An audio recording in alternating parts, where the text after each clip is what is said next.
Em nosso estudo de hoje, a lição 57 do Livro da Esperança, para e pensa.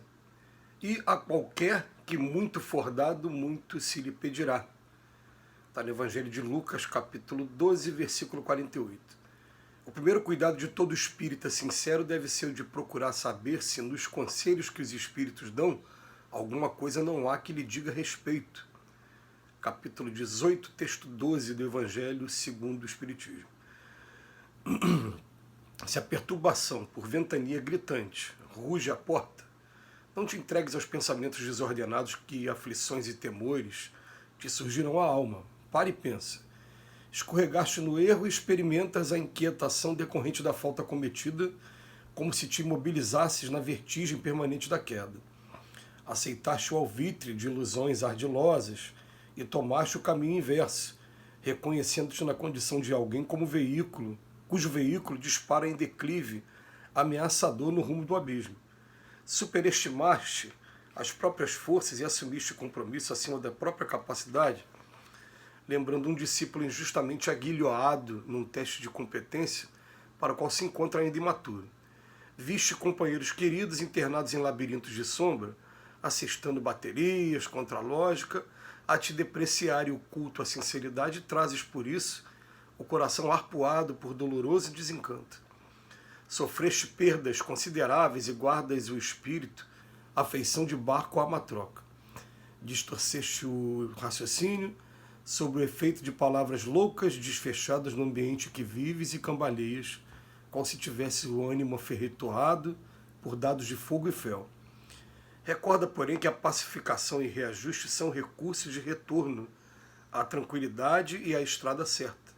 Entretanto, a recuperação em paz em nós reclama o reconhecimento do dever a cumprir. À vista disso, se desatinos dessa ou daquela procedência te visitam a alma, entre em ti mesmo e acende a luz da prece, reexaminando atitudes e reconsiderando problemas, entendendo que a renovação somente será verdadeira renovação para o bem, não à custa de compressões exteriores, mas se projetarmos ao tear da vida o fio do próprio pensamento intimamente reajustado e emendado por nós.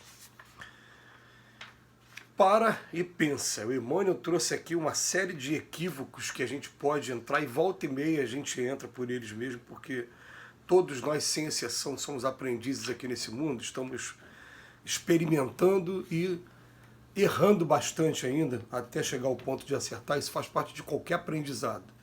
Isso não pode ser penalizado. O que acaba sendo penalizado de certa forma é quando a gente insiste demasiadamente no mesmo erro. Aí sim, ele vai trazer complicações para cada um de nós. Mas esses erros todos que o Emmanuel vem falando aqui para a gente, ele vem trazendo como processo natural, evolutivo de cada um. Aquele velho jargão popular, errar é humano. Mas ele traz aqui para a gente, no final, a fórmula, o segredo. Primeira coisa, recorda, porém, que a pacificação e o reajuste são recursos de retorno à tranquilidade e à estrada certa. Então, é uma comparação simples, que às vezes se faz necessária fazer para criar uma imagem para a gente. Você está pegando uma estrada para um determinado lugar. De repente você desvia da estrada. Enquanto você estiver desviando da estrada, mais tempo você vai levar para chegar ao seu objetivo. Como é que você faz para voltar para cumprir o seu objetivo? Voltar para a estrada. Não tem jeito. Então, às vezes, você sai um pouquinho, dá uma volta aqui por dentro daquele caminho. Eu tenho que voltar para essa estrada porque a estrada vai me levar. Ou então, às vezes, eu decido tomar caminhos que são muito mais complicados, né, que pela estrada seria muito mais rápido, mas a gente prefere ir por dentro. Então, também é uma opção evolutiva e uma opção sempre de aprendizado. Sempre de aprendizado. Então ele coloca aqui pra gente, a primeira coisa que a gente precisa fazer nesses momentos é pacificar, calma, os efeitos daquilo que a gente fez vêm até a gente. É o que ele vem falando aqui, né? Escorregaste no erro, experimentas inquietação, essa inquietação da falta cometida vai vir, ela é um dos nossos poderosíssimos professores. A gente, quando lê aquele livro, né, O Problema do Ser e do Destino e da Dor, originalmente, só o problema do ser e do destino. Né? Aí o que acontece? Esse livro, Leon Denis, ele fala do papel que a dor tem na nossa vida, e é um papel importantíssimo, porque nos coloca de novo no caminho. Enquanto a gente não sofre na pele, a gente não tem condição de avaliar muitas vezes o que sofre o próximo. Quando a gente sente na pele também, a gente vai fazer agora um esforço para não fazer nunca mais ninguém passar por aquela situação. Mas eu preciso passar por essa situação que se chama expiação, né, que são as consequências do desvio do caminho de Deus, para poder, daqui a pouco, estar voltando para o caminho. Então, me pacifico e reajusto. Mas ele bota aqui um entretanto, e essa aqui que é a chave do estudo de hoje. Recuperação e paz, em nós, vão reclamar sempre o reconhecimento do dever a cumprir. Aonde foi que eu falhei? Eu falhei aqui. Então, o que eu preciso fazer? Preciso cumprir com esse dever.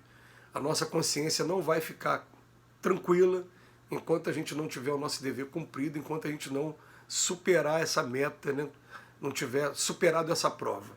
Então, não tem jeito. A gente vai ficar ali, meu Deus, eu tenho que passar por isso mesmo? Tem, mas vai ser para o meu aprendizado, né? Todo mundo passa por isso um dia, todo mundo passa por isso. Jesus, que é aquele que a gente chama de rei, chama de salvador, chama de tudo. Ele passou por tudo de ruim que a gente possa imaginar, inclusive indo para o martírio, do jeito que foi. Né? Então, tudo que tem aqui na Terra, a gente precisa passar, ter paciência, aprender a perdoar, aprender a ter resignação, a ter força e entender que, pelo menos aqui, um jargão que o espírita usa muito, ele usa muito aquele jargão assim de existe muita injustiça, porém não existe injustiçado. O que está vindo para a gente está vindo na medida certa, do jeito certo, para que a gente aprenda a modificar o nosso comportamento também.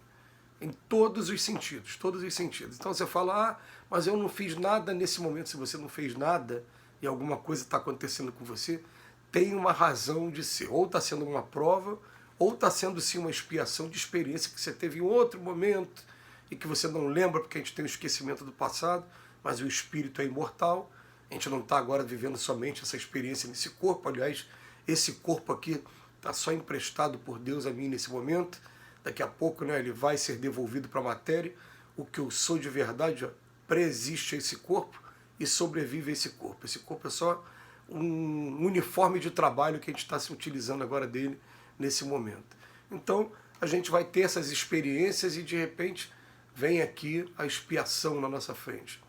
A expiação, quando chega, é um excelente sinal para a gente. É um sinal de que estamos sendo convidados a entrar no caminho reto. Eu me lembro assim com muito carinho do Dr. Herman, o espírito, quando nosso amigo da nossa casa, ele estava com a filha com câncer, e quando a gente foi conversar com o Dr. Herman, o Dr. Herman fez uma pergunta no início simples, falou, Deus é bom? Eu falei, não tem como dizer que não é bom, né? Essa primeira resposta, né? Todo mundo foi unânime, sim, claro que Deus é bom. O câncer é bom? Aí todo mundo ficou olhando assim. Não é, na nossa opinião não é. Mas então por que Deus está permitindo que aconteça? Se Deus está permitindo que aconteça, é porque aquela pessoa está tendo uma lesão no perispírito dela e agora está tendo a oportunidade, né, de tratar essa lesão. E aí ele foi bem direto, ele falou, agradece, porque ela tem um pai hoje que tem estrutura que possa ajudar a ela a fazer o tratamento que ela precisa, e também tem o conhecimento da doutrina espírita que divulga aí através de várias palestras.